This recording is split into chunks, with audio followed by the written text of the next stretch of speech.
নির্দেশ দেবেন তদ্রূপ আমাদের কাজ করতে হবে। একটুখানি বলি যে দীক্ষার প্রয়োজন কেন। আমি 15ই আগস্ট 1997 সাল বিকেল 5টা বেজে 46 মিনিটে দীক্ষা নিয়েছি। তখন আমি অনেক ছোট, আর দীক্ষার দর বুঝতাম না। আর দীক্ষা মানে আমার ভিতরে একটা ভীতি ছিল যে দীক্ষা নিয়ে বাবা মা মানে বৈরাগ্য নিয়ে নেবে, আমার কি হবে, মানে আমি নিজের স্বার্থের কথা ভাবছিলাম। তো পরবর্তীকালে বুঝতে পারলাম যে দীক্ষা মানে বেসিক্যালি কোনো ম্যাজিক কিছু হয় না, যেটা আমাদের বর্তমান প্রেক্ষাপটে আমরা এটা বলি বা বোঝাই লোককে যে দীক্ষা নিয়ে ভালো হয়ে যাবে।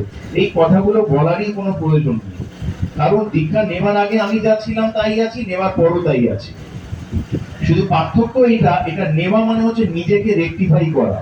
আমার ভিতরে অনেক দোষ ত্রুটিতে ভর্তি আমি। তো আমার জীবনে যখন আমার বাবা মা অভিভাবক হয়ে এসেছে, তারা মেরে পিঠে আমাকে গড়েছে যতটা তারা পেরেছেন। আজকে যেটুকু দাঁড়িয়ে তাদের যোগদানে হয়েছি। প্রত্যেক বাড়িতে অভিভাবকরা সেটাই করেন, যে সমাজে বর্তমান প্রেক্ষাপটে যা ঘটছে সেটা বিরূপ কিছু আচরণ না করে ছেলেমেয়েরা, তাই জন্য তাদেরকে শাসন করে। এবার এটা হলো স্কুলের ভৌতিক জগতের শিক্ষা। আমার জীবনের চলনাটা ঠিক হচ্ছে কি ভুল হচ্ছে সেটা আমাকে বোঝাবে কি।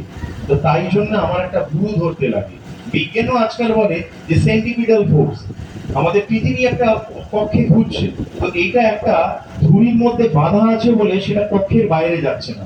তাই বর্তমান আচার্যদেব অনেক সময় এই কথাটা বলেন, শোনা যায় যে যদি নৌকোটা দড়ি দিয়ে গাছের সাথে বাঁধা থাকে, যতই ঝড় আসুক, যতই হেলদোল হোক, নৌকোটা হয়তো নড়বে কিন্তু দড়ির থেকে কক্ষচ্যুত হয়ে যাবে। তার মানে দড়িটাই হচ্ছে আমাদের দীক্ষা, যে আমার আত্মার